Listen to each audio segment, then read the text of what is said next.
mẹ luôn.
Cái nó sao vậy?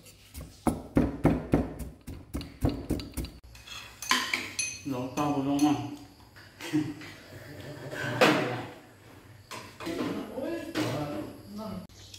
Con nhà nó ngon mà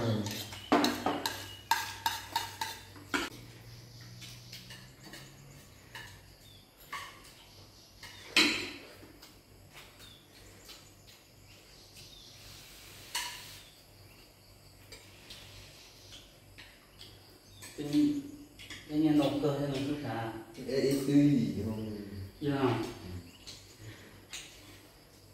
Cái gì lá này, cô lá này nè.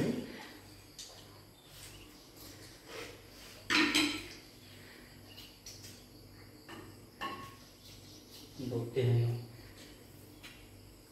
đây cái này được thì tập của lan nhà bỏ tư nếu rồi thì gọi là gì đó dạng thì thì nó nốt sắc lỡ à thì cái chuyện nhỏ nó thì ra là nó khứ à anh đó nó rồi nó cứ tổng cái dạng này gì nào thì nó khứ đó tất lúc rồi thì lo thì nó thì rồi lúc sẽ lúc thì có xem thì lo nó đâu thì đâu lo thì có xem nó lo một cái gì bây giờ được mất nhỏ rồi học không mà tụi lo thì tụi lo anh được lo à thì tụi anh nói cái chung là tôi rất là tổ biết cái gì vô cái này là em nhiều lắm nữa bây giờ chỉ tiêu xong mà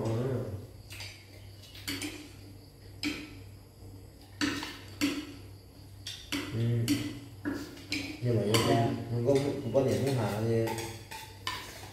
nhưng mà cái đó là sử dụng lắm thì tôi ấn độ mà dùng cái nói mình thì bé rồi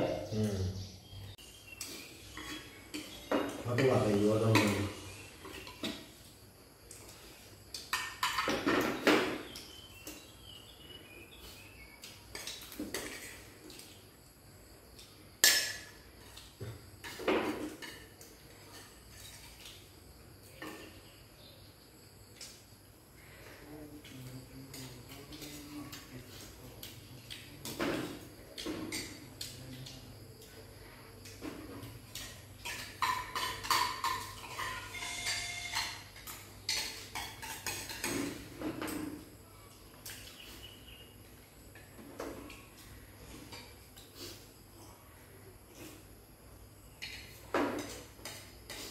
tôi liền nên nó lo phải tôi liền là nhỏ nên nó lo cho nó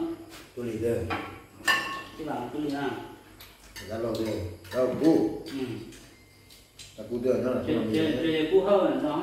chỉ đến đó nó chơi lúc mà cú là tôi không muốn cho nó thế à hay cú hả đó nó sao đây tôi nè tôi cú vậy nè đó đấy mà tôi